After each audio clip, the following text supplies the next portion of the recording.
السلام عليكم، مرحبا بكم معايا في وصفه جديده وفيديو جديد. اليوم ان شاء الله غادي نشارك معكم واحد الكيك سهل سريع ولذيذ.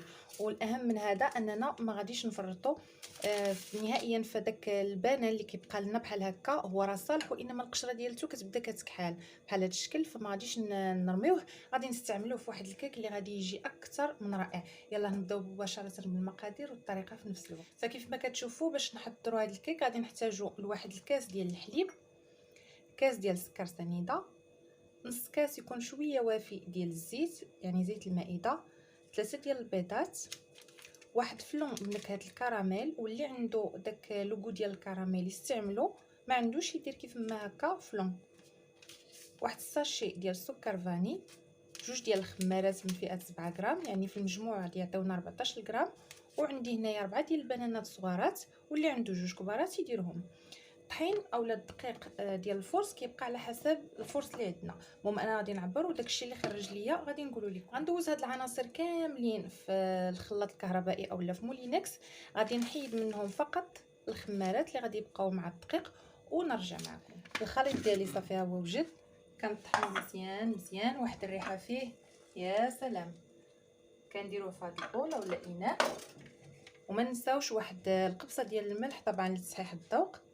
غنضيف دابا الخمارات، وكيف ما قلت لكم الدقيق بالتدريج مع الاستمرار في التحريك، غير هو الخليط ما يكونش خفيف بزاف وما يكونش ثقيل. غنضيف الخمارات كيف ما شفتوا، والدقيق كذلك بالتدريج مع الاستمرار في التحريك، حتى غادي نحصل على واحد الخليط اللي هو ما ثقيل ما خفيف، يعني بين المول ديالي حتى هو واجد بالنسبه لي.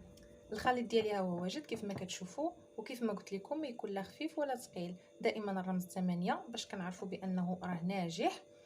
المول ديالي ها هو واجد، مدهون طبعا بالزبده ومرشوش بشويه ديال الدقيق. غادي تختاروا نتوما المول اللي بغيتو، المهم هذا كيبقى اختياري. صافي غادي نفرغ الخليط ديالي. الفران راه مسخن من قبل على درجه حراره اللي هي متوسطه. كنديروا الكيك ديالنا حتى كياخذ حقه مزيان في الطياب، وغادي نخرجوا ونرجع معكم. وكاضافه باش ما تقولوش ما غادي تلقاوها في الكيك وتقولوا بانه زدتها وما قلتهاش لكم، هاد لي بيبيت دو شوكولا غير بالنسبه للوليدات اللي عنده الوليدات، فهادو كيخطفوا الانظار شويه وكيحببوهم الكيك اكثر، وكتبقى دائما في اطار المصداقيه. يعني اي حاجه كنصاوبها فانا كنشاركها معكم بالمقادير بكل شيء، يعني ما كنضيف ما كنقص. صافي غادي ندخل الكيك ديالي دابا، وكيف ما كتشوفوا هي الكيكه ديالتي من بعد ما خرجتها من الفران كتجي على هذا الشكل. الريحه ديالتها بعدا يا سلام، زائد انها خفيفه وهشيشه كيف ما كنقولوا مهويه حتى من الداخل.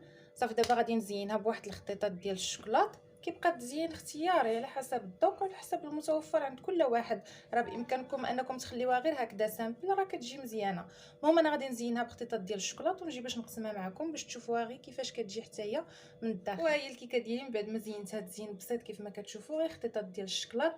صافي الله يجعل البركه. المهم هو المذاق، وهاد التعليكه اللي كنقول لكم دائما تجربوا في الكيكات ديالي، وبالخصوص هذه التعليكه ديال البنان يا سلام، خاصه الناس اللي كيعشقوا البنان وكيعشقوا الكيكات المعلكين، فالصراحه هذه غتعجبهم بزاف. هانتوما شوفوا ليا من الداخل كيفاش جات، هانتوما خفيفه ومهويه، والمذاق والريحه. المهم ما بقى لي غير نقول لكم جربوا، لان حتى الهضره ما غاديش تجي في حقها. فهكذا الفيديو ديالي وصل للنهايه ديالو، فكنتمنى ان الفكره تعجبكم وتجربوها، علاش لا. الى اللقاء مع فيديو جديد ووصفه جديده ان شاء الله، مع السلامه.